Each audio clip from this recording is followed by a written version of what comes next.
Que c'est difficile de se déplacer en véhicule à Abidjan, la mégalopole économique ivoirienne. Les bouchons interminables sont insupportables pour les usagers de la route.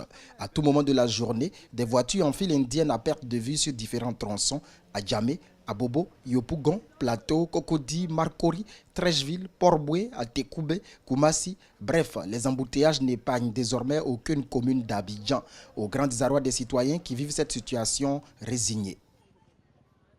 L'embouteillage, ça nous gêne beaucoup, mais nous on fait avec, on se débrouille avec. Sinon l'embouteillage gêne tout le monde. Hein? Ce n'est pas que nous seulement, même les passants, ça les gêne. Tu vois, tout le monde souffre de ça, mais on n'a pas d'autre solution. Hein? On est obligé de faire avec. Les embouteillages sont un manque à gagner pour les transporteurs, voire pour l'économie ivoirienne. En 2017, par exemple, les bouchons ont fait perdre près de 5% du produit intérieur brut à la Côte d'Ivoire, d'après la Banque mondiale. Selon la même institution internationale, on enregistre quotidiennement à Abidjan près de 10 millions de déplacements. Le transport est la troisième dépense des ménages après la nourriture et le logement. Chaque ménage dépense 1075 francs CFA, soit 1,8 $, et perd plus de 3 heures par jour dans les transports à cause des embouteillages. Pour rouler, on peut faire au moins 1 heure du temps, 3 heures du temps avant d'arriver à Djamé. Ça, c'est pas bon. En temps normal, si on va à Cocody comme ça, c'est pas trop loin. Là, c'est une affaire de 2 minutes, 3 minutes. Par rapport à les embouteillages, on ne peut pas bouger. On ne peut pas travailler.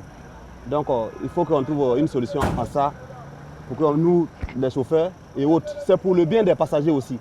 Voilà, nous parlons au nom de tout le monde. Sans ça, vraiment, on ne peut pas travailler. Il y a vraiment des difficultés.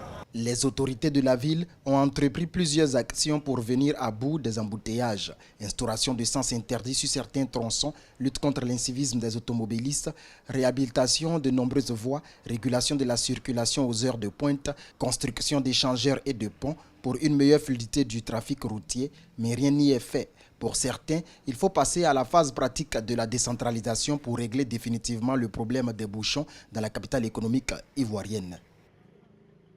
Il faut qu'on désengorge. Voilà, il faut qu'on désengorge. Tant qu'on n'a pas décentralisé, ça sera toujours les mêmes problèmes. Il y a les grandes villes, en Côte d'Ivoire, Bouaké, Man, Korogo, il y a les grandes villes sans pétrole, tout ça. Mais il faut forcément qu'on crée les mêmes infrastructures qui sont à Abidjan. Ça va tout déconcentrer, ça va tout désengorger. En attendant l'effectivité de la décentralisation que beaucoup appellent de leur vœu, la mise en service du métro d'Abidjan prévue pour 2024 pourrait pallier la question des bouchons à Abidjan, selon les autorités ivoiriennes.